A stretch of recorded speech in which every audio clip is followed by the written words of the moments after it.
উরুর ব্যথা, কিন্তু কারণটা ঠিক ধরতে পারছেন না? আজকের এই আলোচনাটা ঠিক এই বিষয় নিয়ে।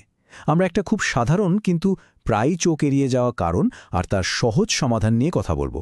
চলুন জেনে নেওয়া যাক শরীর আমাদের কি সংকেত পাঠায়। আচ্ছা, এমনটা কি হয় যে হঠাৎ করেই উরুর বাইরের দিকটা কেমন অবশ লাগছে বা ঝিনঝিন করছে, কিংবা মনে হচ্ছে যেন পুড়ে যাচ্ছে? এই অদ্ভুত অনুভূতিটা কিন্তু অনেকেরই হয়। চলুন তো এর পেছনের কারণটা খুঁজে বের করা যাক। ব্যাপারটা প্রায়ই আমাদের বেশ ভাবিয়ে তোলে, তাই না? সাধারণত ৩টে লক্ষণ খুব পরিষ্কারভাবে এই সমস্যার দিকেই ইঙ্গিত দেয়। একটা হলো ব্যথা, আরেকটা অবশ লাগা, আর সবশেষে একটা জ্বালা পোড়ার মতো অনুভূতি। আর এই সবগুলোই কিন্তু হয় উরুর ঠিক বাইরের দিকে। একটা জিনিস মাথায় রাখা দরকার, এটা কিন্তু কোনো মাসল পেন বা মাংসপেশির ব্যথা নয়।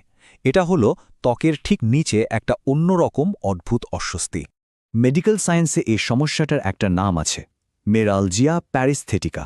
হ্যাঁ, নামটা শুনলে একটু কঠিন মনে হতে পারে, তাই না?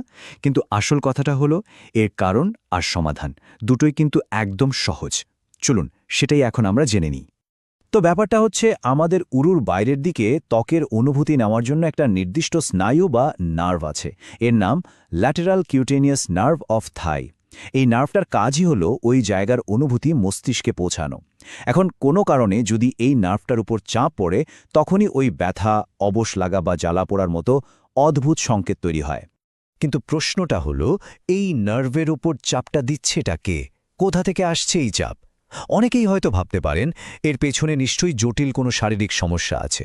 কিন্তু মজার ব্যাপার হলো, বেশিরভাগ ক্ষেত্রেই কারণটা এতটাই সাধারণ যে আমরা হয়তো কখনো কল্পনাও করি না। অবাক লাগলেও এটাই সত্যি, এই চাপের প্রধান উৎস হতে পারে আমাদের প্রতিদিনের পোশাক। হ্যাঁ, ঠিকই শুনছেন। একটা খুব টাইট করে পরা বেল্ট কিংবা খুব আটশাট স্কিনফিট জিন্স, এগুলোর কারণেই কিন্তু এই সমস্যাটা শুরু হতে পারে। তাহলে ব্যাপারটা কিভাবে ঘটছে চলুন একটু বুঝে নিই।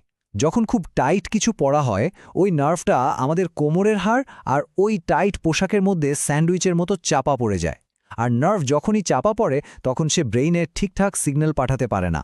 এই গণ্ডগোলের সিগন্যালের কারণেই তখন ব্যথা, অবসভাব বা জ্বালা পোড়ার মতো অনুভূতিগুলো তৈরি হয়। আর সবচেয়ে ভালো খবরটা কি জানেন? এর চিকিৎসা কিন্তু খুবই সোজা। এর জন্য সাধারণত কোনো বড়সড় অপারেশন বা জটিল কোনো পদ্ধতির দরকারই হয় না।